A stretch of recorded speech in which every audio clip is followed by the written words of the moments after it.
La nueva pintura es femenina, por más de un concepto, dígalo, sino su iconografía en la que reina la mujer moderna representada en su casa, en sociedad, hasta la intimidad de su aseo y en las variables vicisitudes de su destino social.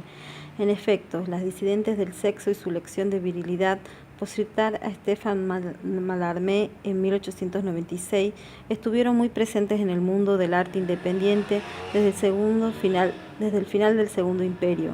Por ejemplo, Bert Morisot, cuyo fallecimiento conmemora a la sazón el poeta, habían vinculado toda su carrera al movimiento impresionista, pero también Eva González, Marie Cassatt y María Braquemont desempeñaron un papel en absoluto despreciable en tan turbulenta época. Desde finales de los años 60 del siglo XX, la historia del arte de inspiración feminista nos ha recordado insistentemente que las diferencias biológicas han servido siempre para justificar, para naturalizar unas relaciones de dominación entre hombre y mujer. La situación de las pintoras del año 1870 parece confirmar esa lógica discriminatoria, pero la desigualdad social entre los sexos ha influido en la creación y en la representación pictórica tanto como ha estimulado la aspiración de algunas pintoras a desafiar las reglas que rigen el mundo del arte.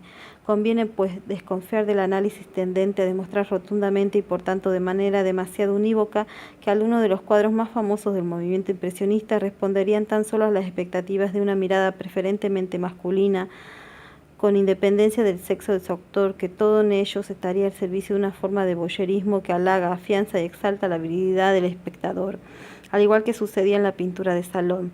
Víctima pasiva de una delectación que le reduce al estado de objeto, la mujer no sería ya más que una sonrisa, escote, seda susurrante, vibración luminosa, maquillaje, encanto, accesorio allí de locales de esparcimiento, el teatro, la ópera o el café cantante. Reina sin reino, a fin de cuentas se sometería en otros lados al ideal doméstico, a las tareas de la casa y a la función materna.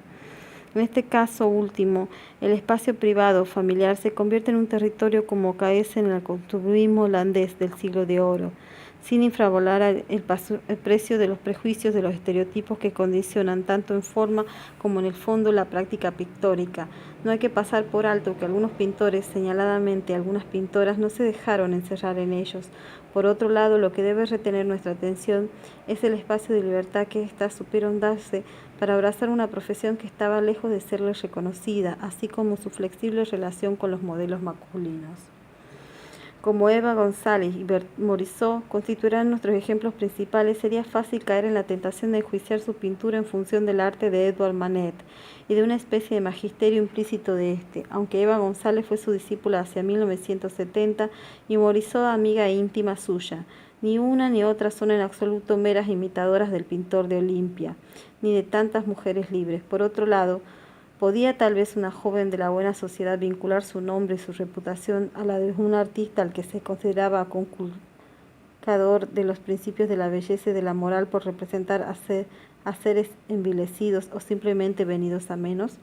Elegirlo como maestro, como hizo González, o servirle de modelo, como Morisot, a buen gusto, requirió cierta audacia, aunque poco se trata de exagerarla. Ambas jóvenes procedían de una burguesía ilustrada, no demasiado quisquillosa ante los tabúes que condicionaban la vida social y el destino doméstico del bello sexo. La correspondencia de Morisot da perfecta cuenta del espacio de libertad controlada en el que tuvo que moverse e inscribir su brillante carrera. La de Eva González, más que corroborar la tesis de una vocación obstaculizada por los prejuicios sexistas de la época, refrenda el beneficio que el artista supo rápidamente sacar de su atípica situación. Evidentemente, la práctica artística brindaba medios para sustraerse en parte a semejante cortapistas.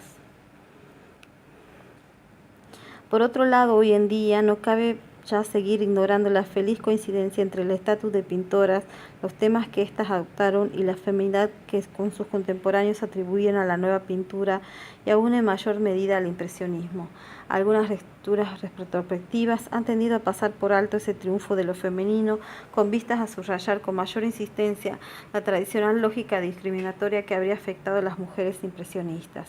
En el libro que Tamar Gar le dedicase ya hace 20 años al análisis de la historiadora del feminismo, se iniciaba con el estudio de un alien de Henry van Latour.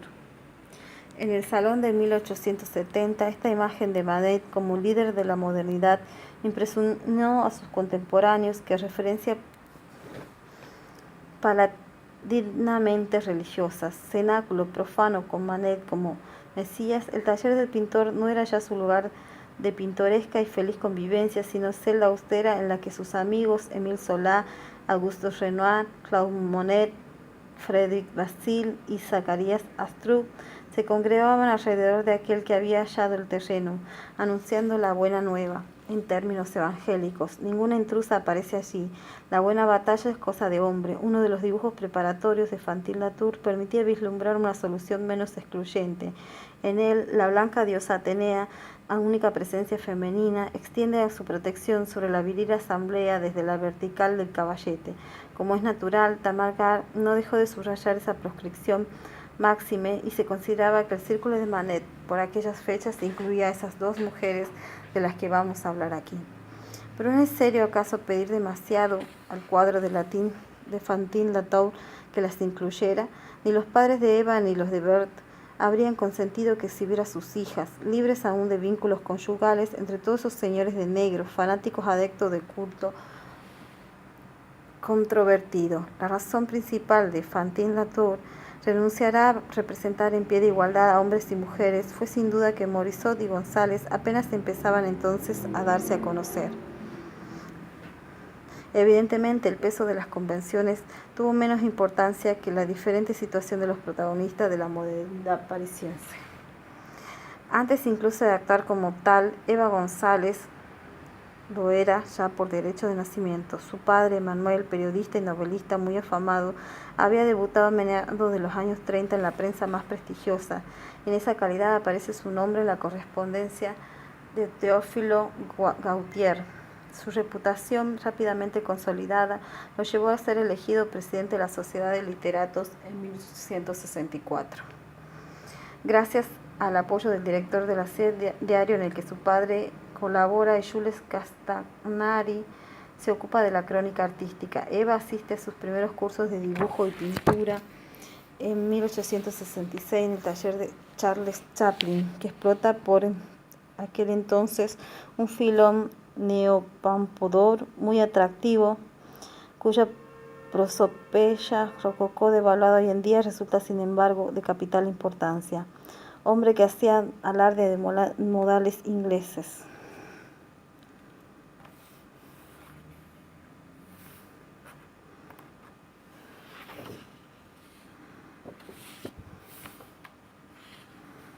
Berthe Morisot, cuya vida fue ardua y estuvo marcada por su voluntad de ocupar por derecho propio un lugar entre los pintores independientes, figura en su partida de defunción como sin profesión conocida, al igual que lo fuera al casarse con Eugène Manet en 1874, cuando 4 años después nació su hija Julie.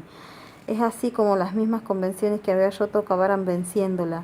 La que tanto afán había puesto en ser pintora seguía siendo para la mayoría de sus contemporáneos una mujer que pintaba.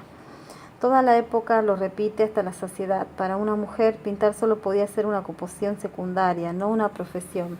Conviene, pues, no confundir ese repliegue aparente con su posición real en el seno del movimiento impresionista.